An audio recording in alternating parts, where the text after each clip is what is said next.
I just love living out here on the farm and feeding cattle and farming, and then also I do enjoy working in the butcher shop and I love a good steak. So it's always been the reason why I wanted to be a butcher, so we can just produce the best steaks and have a constant supply of that for everybody.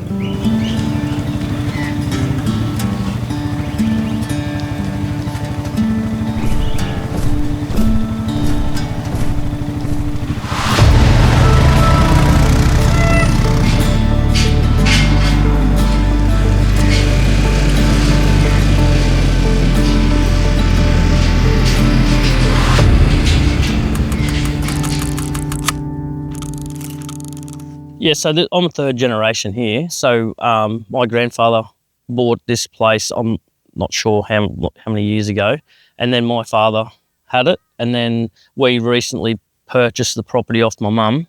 I didn't think I was ever going to be a butcher. I was always wanting to go to mines and all that sort of thing. But the opportunity, as soon as I finished school, to go straight into the meatworks in the Northern Territory in Katherine. And we only did 2 years there, and then we come back down here. So we just went straight in to Dinmore. So then I was boning beef down there for 9 years, and then I got a job at Kalbar at the butcher shop there. And I was there 2 years. And in that time, I really wanted to be a butcher then. So, and I wanted my own shop.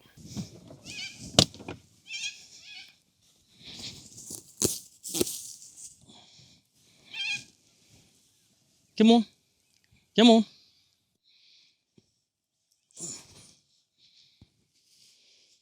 This one's Big Red. Yep, the kids call him Big Red, and then there's Little Red, but he's not much littler. Yeah, so there's Speckle Parks, then there's Angus Cross, then you got Sanders, Charolais Cross. We have all different sorts, but then yeah, mostly black cattle. The Speckles and the Angus Cross, they always seem to marble through the meat a lot better than other breeds. So what makes us a little bit different to most butcher shops, like in town, they buy body beef where we produce our own body beef, and it's all 100% paddock to plate. So we go all to local markets to buy our cattle, but also we source them locally off farmers straight out the paddock as well. So we like to get them around about 280, 300 to start with, and then we put them out in the pasture, and then once they get to a certain size, we either leave them in there or we put some in the feedlot. It is very challenging running the 2 stores and the farm, but in saying that, I've got really good staff, so that makes a difference.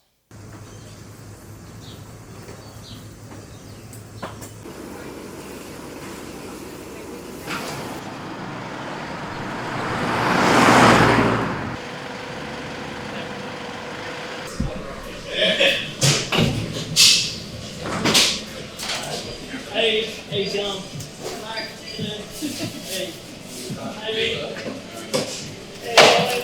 how are you? G'day. How are you, mate? Good. Yourself? Good. What do you got going on today? Got our orders. Yep. Aged care, hospital flavours. Yeah. All of them. Yep. Will the meat body show up today? The meat body show up today, Rick? Oh, yeah. There we go. These are straight from Tyrone, from the abattoir. This is how we get them from the abattoir. Sausages have always been really popular. Anything special that we do, we always make it a bit better. So you're adding in extra ingredients, like you're getting the best stuff to go in there. We have one fella that makes our sausages, Scotty Blunston. So that's why we've got a really good consistent size and everything that goes in, because he makes them every week exactly the same. And it's funny because you'll get people in Boona say the sausages over there taste different to the ones in Kalbar, but Scott makes all of the sausages exactly the same, but they'll still think, I think it's just I don't know.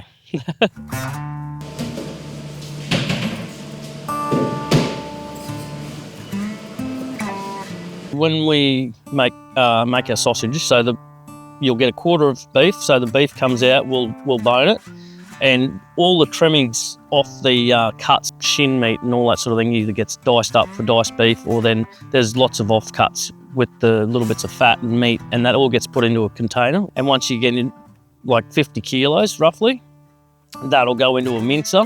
Then we add all our ingredients into the mixer mincer, so it mixes it all up and it'll mince through. Then we'll put it back through, change the plate, and we'll put it into a finer plate, and then it gets run through again. And then it goes into a sausage filler, so it holds about 27 kilos of meat. We fill the sausage filler up, and then you've got like casings, which the sausage fills out to. That goes on there, and then we run them out, and then we tie them. So it is very time consuming. We roughly sell probably about 500 kilos of snags, maybe a week. We have a couple of customers that come in once a month and they'll buy 150 kilos of thick beef because they can't get supply of that sort of quality down in Ipswich and Brisbane. It goes down to show the good snags.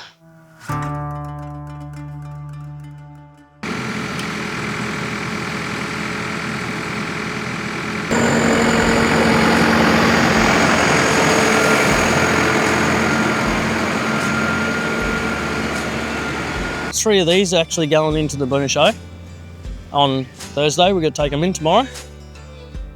And then I usually we try and buy the Grand Champion every year.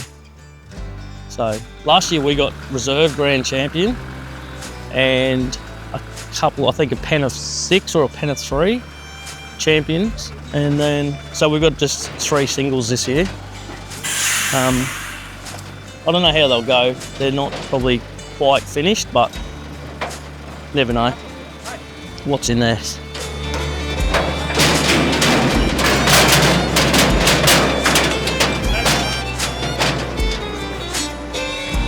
Hey, on the good luck there, getting on the way there. Who's got a quick 1950? Go again there, 1950, 17 gone, 17, 20, 17, 20 to 40, 17, 40, 60, 80, 17, 1800, 1800, 1800, 1800, 1800, 1800, 1800, 20, 1840, 1860, 1860, but 1860, but 1860, but 1860, 1860, boys, right in front, 1860 bid, 1860, but 1860, but 1860, wings are gone, 1860, but 1860, 80, 1800, 1800, 1800, 1800, 1800 bid, 1880, but right on right, 1880, 1880 goes to the Butcher Co for 1880. We love living in the Scenic Rim. You don't realise how good it is living out here and what we've got, like the mountains and the produce that made around the place. It's just unbelievable. You get so much support, local support from customers and growers, and there's so many local sports and schools and that. We do donations to like meat trays and vouchers and gift certificates going out, and but it all comes back around. So it's you're supporting everyone and then they're supporting us. So it's a flow-on effect.